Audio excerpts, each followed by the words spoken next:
Seja bem-vindo e bem-vinda ao Vidas e Direitos. Hoje vamos falar sobre um tema que une o sustento de hoje com a segurança de amanhã: fraudes laborais e a ocultação de bens no divórcio. O que acontece quando o trabalho é por fora e o patrimônio desaparece na hora do divórcio?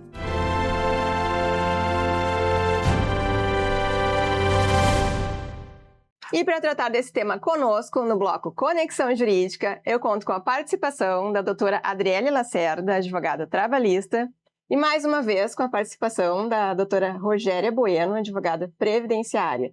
Sejam muito bem-vindas, doutoras. Muito obrigada pelo convite, é uma honra estar aqui falando sobre esse tema tão importante para nós. Muito obrigada, é uma honra estar aqui novamente com vocês. Tenho certeza que esse tema vai ser muito bom e construtivo para a nossa audiência. Com toda certeza. Doutora, e para nós iniciarmos assim do básico, o que define o pagamento por fora e qual a sua gravidade? O pagamento por fora é quando o trabalhador ele recebe um valor X no contra-cheque e, além disso, todo mês o seu empregador paga por fora na sua conta bancária, só que esse valor não consta no contra-cheque. E a gravidade disso é que não incide, né, nas férias do trabalhador, do 13º dele, e isso é muito grave também depois lá no direito previdenciário. Com certeza. Esse é o ponto mais importante, porque quando esse trabalhador for se aposentar, todos esses valores que foram pagos por fora não vai estar contabilizando lá nas contribuições dele e vai ter uma redução enorme na sua aposentadoria. Então é importante o trabalhador estar ciente que às vezes ganhar por fora é um prejuízo no futuro. Sem dúvidas. E isso também no direito de família tem um reflexo para aqueles que pagam a pensão alimentícia, porque isso muda a base de cálculo, a capacidade financeira de quem está pagando, porque é evidente que vai diminuir, e trazendo prejuízos para os filhos, e às vezes até em casos de divórcio, né, ocultação de valores, e aí acaba que o patrimônio partilhável acaba também sendo menor. Exatamente. Em razão disso. E doutora, como funciona a fraude da pejotização para reduzir custos e ocultar rendimentos? A fraude laboral funciona da seguinte forma: a empresa, para contratar o empregado, ele pede que essa pessoa abra um MEI, para não incidir, né, todos os reflexos trabalhistas. Daí a pessoa abre o MEI e não tem direito a férias, não tem direito ao FGTS, não tem direito ao seguro-desemprego e, porventura, perde muitos direitos trabalhistas que ele deveria ter. E o colaborador, ele abre o MEI. Por quê? Porque ele precisa do trabalho, ele precisa do emprego, né? E de autonomia ele não tem nada. Porque quando tu pede para um funcionário ser autônomo e abrir um MEI, em que pese ele deveria ter autonomia, mas não tem na prática. Sim, esse é um reflexo também importante, porque o que acontece? Quando esse trabalhador ele abre um MEI, ele vai estar limitado a um benefício de um salário mínimo. Então, olha, às vezes tu até pode ganhar mais, né, na tua empresa ali, e no teu benefício tu vai estar reduzido a um salário mínimo, além do que o MEI só vai poder se aposentar por idade, a menos que ele faça a complementação ali para contar como tempo de contribuição, e também outros benefícios que o MEI não tá amparado. Então, às vezes, não é uma boa opção para esse trabalhador, doutor. Às vezes é a única opção que ele tem. É isso que acontece muito na prática. É verdade, porque o que a gente mais vê é condicionando, né? É o que tu tem. Ou tu aceita, ou eu não te contrato. Exatamente. Então, na prática, a gente vê, né, a realidade, infelizmente, é bastante complicada. Acaba se sujeitando, e aí também com isso a questão na parte previdenciária acaba sendo prejudicado lá no futuro, inclusive os seus próprios dependentes depois. Mas a gente está conseguindo reverter isso na justiça hoje. A gente entra com o processo pedindo a configuração do vínculo empregatício daquele colaborador e normalmente, se cumpre todos os requisitos ali da CLT, a gente consegue todos os direitos trabalhistas. Consegue reconhecer o vínculo? Reconhecer o vínculo empregatício. E, doutora, o que caracteriza a manobra de redução salarial e como a justiça identifica essa alteração contratual lesiva? A manobra de redução salarial ocorre quando o trabalhador recebia percebia de salário R$3.000, por exemplo, e do nada começa a receber R$2.500 e o restante é por fora, para justamente pagar menos impostos ali e também sofre, né, futuramente as reduções salariais que também complicam diretamente no direito previdenciário, né? Sim, na verdade, esse trabalhador só pensa no momento. Exato. E daí, quando ele for se aposentar, ele pensou assim, tá, mas eu sempre ganhei bem e agora essa minha aposentadoria reduziu tanto. E é importante, porque após a reforma da Previdência, em 2019, todas as contribuições a partir de 94 vão entrar na soma do cálculo e vai ser importante ter contribuições altas, porque senão tu vai se aposentar realmente com um valor bem baixo. Então é importante cuidar seu CNIS, procurar um advogado previdenciário para fazer um planejamento e verificar, será que realmente eu estou tomando a melhor decisão em ganhar por fora? É verdade, muito bem ponderado, doutora. E a questão também, né, como a gente já havia falado, a questão desse pagamento por fora. Vocês podem também pedir, vocês que, né, dependem de pensão alimentícia, né, e outros estão pensando também em se divorciar, esses valores, vocês conseguem pedir a quebra do sigilo bancário. Isso é muito importante.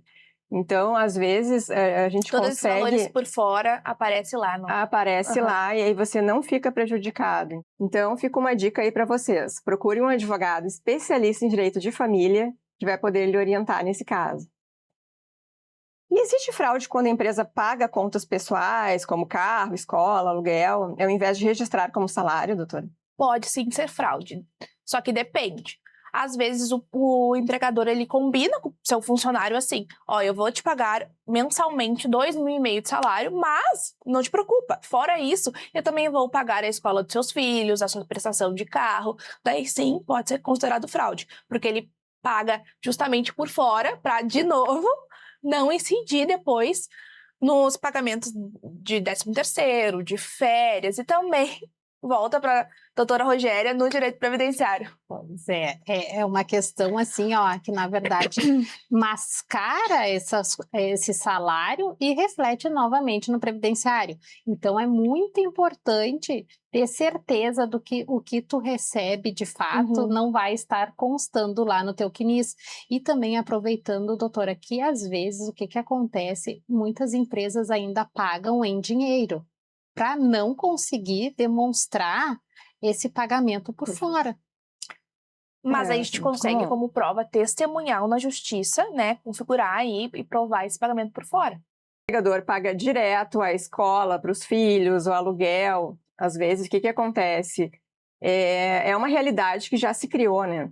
E aí, o que acontece? Se a empresa ela para de pagar isso, o empregado ele vai ter que dar conta disso. É um por fora, Exatamente. que essa criança já estava acostumada, né? Já tem todo um padrão de vida que se criou. E agora o genitor tem que dar conta de manter esse padrão para a criança. Exatamente.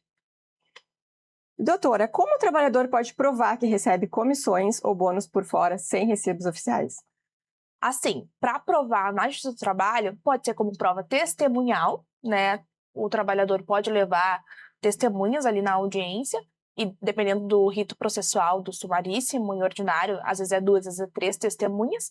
E quando o trabalhador, porventura, não tem testemunhas ou não quer levar somente as testemunhas, pode provar com foto, com extrato bancário, com print de WhatsApp, com conversa com colegas. Então, assim, ó, gente, o que tem de mais fácil aí é conseguir provar. Então, só buscar um advogado especializado que com certeza ele vai te auxiliar.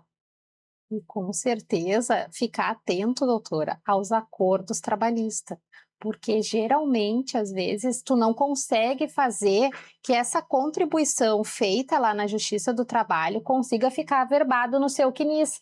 Então é importante isso também. Exatamente, doutora. Buscar um advogado especialista para poder lhe auxiliar. E na rescisão, como diferenciar verbas salariais de verbas indenizatórias, doutora? Assim, ó, a verba indenizatória é quando é uma verba que indeniza aquele trabalhador por uma perda dele. A verba salarial é para o trabalho, né? Contra a prestação de serviços, que é o quê? Adicional noturno, horas extras, o pagamento de salário mesmo. Então, essa é a diferença, assim, na prática.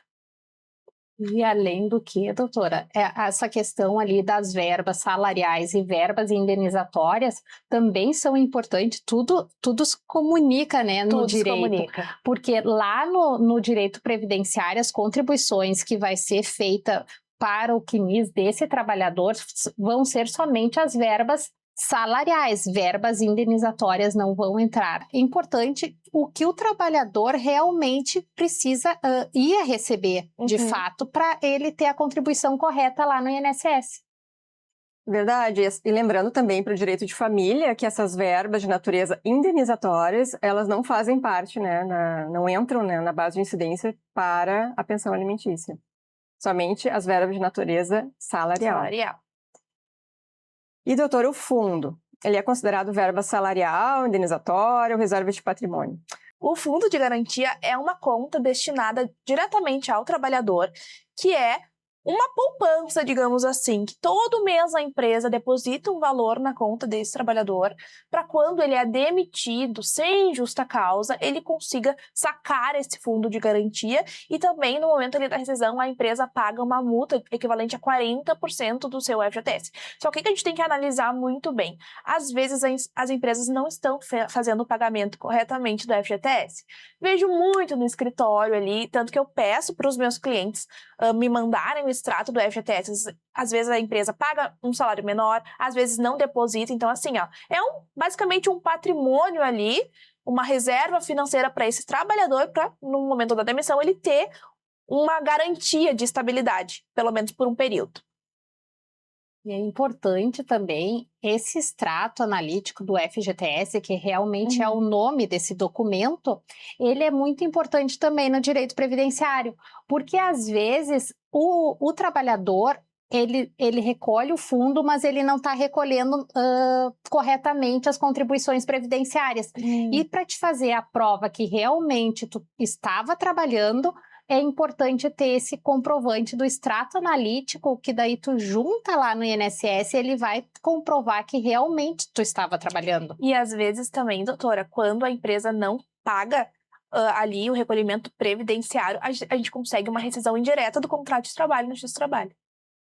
E no caso de família, né, lembrando que esse fundo, ele no momento que esse trabalhador, ele trabalhou na constância dessa união, e esse fundo ele foi recolhido, ele acaba integrando esse patrimônio desse casal. Então, em casos de divórcio, dissolução de união estável, esse fundo também deve ser partilhado.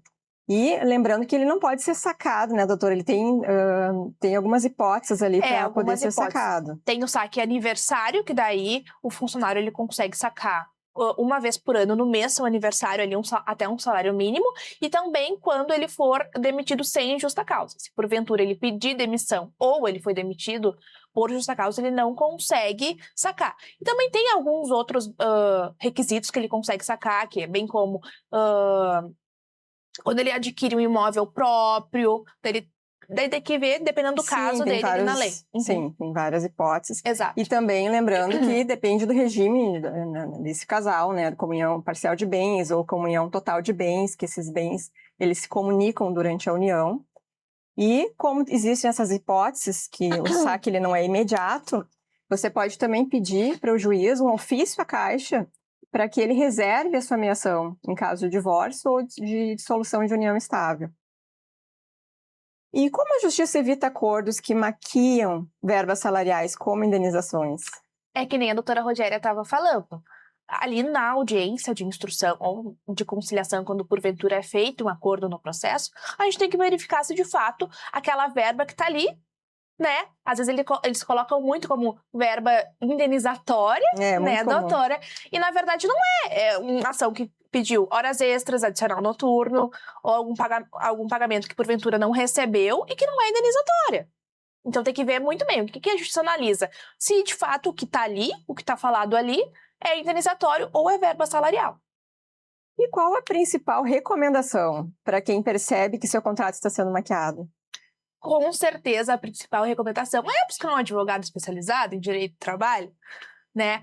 A gente pede prints de WhatsApp, conversas com colegas, pede, às vezes, fotos do trabalho, às vezes, comprovantes bancários. Então, assim, Isso ocorre muito hoje em dia de o contrato ser maquiado, mas a gente consegue sim auxiliar todos os trabalhadores, às vezes com prova testemunhal, com prova documental, com áudio. Então, assim, tudo que tu tiveres como prova, tu leva no escritório, tá? Tu busca um advogado que com certeza a gente vai conseguir te ajudar. Fica a dica aí para vocês. É importante procurar realmente o advogado trabalhista para verificar realmente se está sendo pago exatamente e um advogado previdenciário, porque isso está refletindo, como foi todo o nosso programa falado, na tua contribuição que vai influenciar lá na tua aposentadoria. E às vezes também a gente esqueceu de falar, a gente só está focando aqui na aposentadoria, mas se esse trabalhador adoecer, a redução do benefício por incapacidade temporária ou até mesmo uma permanente vai sofrer uma redução. E daí o que vai acontecer? Vai precisar procurar o advogado trabalhista para fazer uma ação, para provar que realmente ele estava recebendo de forma errada esse por fora, para conseguir aumentar a sua contribuição previdenciária. E muitas das vezes a gente também entra em contato com o advogado previdenciário para a gente fazer a ação junto, se ajudar também nesses casos. Sim, porque essas áreas elas se conectam muito, né? E que a gente vê como elas se conectam. E é muito importante hoje a gente normalizar,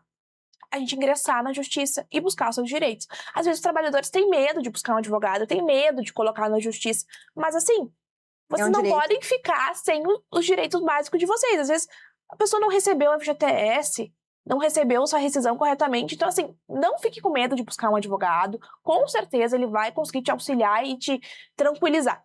Até porque, às vezes, tu tá com uma doença grave, que tem aquelas hipóteses das doenças graves, e tu tem a opção de poder sacar o FGTS.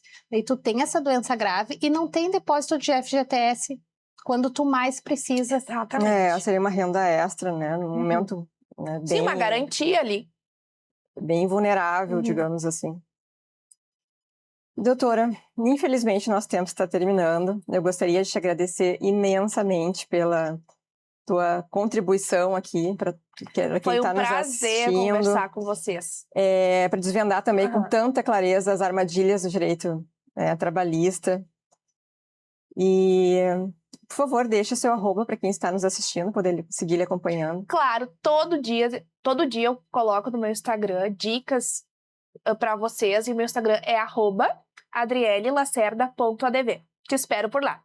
E também um agradecimento especial, mais uma vez, à doutora Rogéria Bueno, por ser tão pontual nas questões do direito previdenciário, desvendando também, ajudando você aí de casa a entender melhor seus direitos. Muito obrigada, doutora. Muito obrigada, Luciana. Muito obrigada, doutora. Foi muito esclarecedor. Tenho certeza que o público lá de casa ficou aqui bem atento a essas informações. E se ele precisar, ele vai procurar um advogado trabalhista, previdenciário e na área de família também, porque todas as áreas se conectam. E quem quiser me seguir é lá, @RogériaBuenoADV. Encerramos esse episódio com uma certeza. A justiça só acontece quando a verdade prevalece sobre o papel. O patrimônio construído com o seu suor deve ser a sua segurança hoje e a sua tranquilidade amanhã, e não um instrumento de ocultação ou fraude. Proteja sua trajetória, cuide do seu futuro, da sua família e não permita que a informalidade apague o valor do seu trabalho. E para você que nos acompanhou e ficou com alguma dúvida sobre como proteger os seus bens ou a sua aposentadoria, mande para o @ que está aparecendo aí na tela, @Vidas e Direitos. Que o aprendizado de hoje ajude você a identificar fraudes e a exercer os seus direitos com consciência e dignidade. Muito obrigada pela companhia e até o próximo Vidas e Direitos, onde a lei encontra a sua história.